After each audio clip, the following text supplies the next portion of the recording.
বিশ্ববাসী জুলুম দুর্নীতির বিরুদ্ধে বাংলাদেশের মানুষকে ঐক্যবদ্ধ হতে দেখেছে বলে জানিয়েছেন প্রধান উপদেষ্টা ডক্টর মোহাম্মদ ইউনূস। চীনে বোয়াও ফোরাম ফর এশিয়া সম্মেলনে দেয়া ভাষণে তিনি একথা বলেন।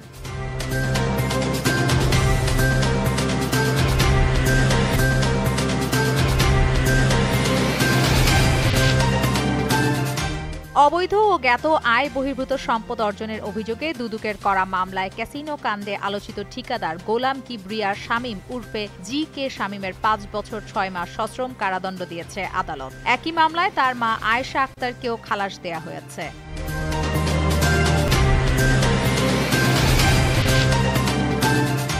আজ পবিত্র লাইলাতুল কদর বা শবে কদর। ইসলাম ধর্মে অত্যন্ত গুরুত্বপূর্ণ এই রাত যথাযোগ্য মর্যাদা ও ভাবগম্ভীর্যের সঙ্গে সারা দেশে পালিত হবে।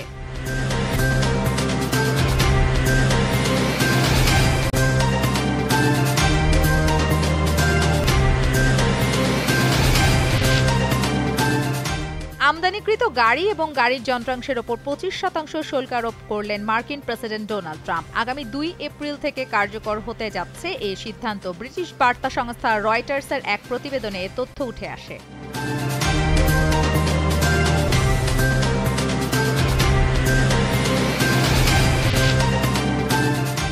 লিথুয়ানিয়ায় ৪ মার্কিন সেনা নিখোঁজ হয়েছেন। নিয়মিত প্রশিক্ষণ মহড়ার সময় তারা নিখোঁজ হয়ে যান বলে সামরিক কর্মকর্তারা জানিয়েছেন। তাদের খোঁজে ব্যাপক তল্লাশি অভিযান চালানো হচ্ছে, এই তথ্য জানিয়েছে বার্তা সংস্থা আনাদোলু।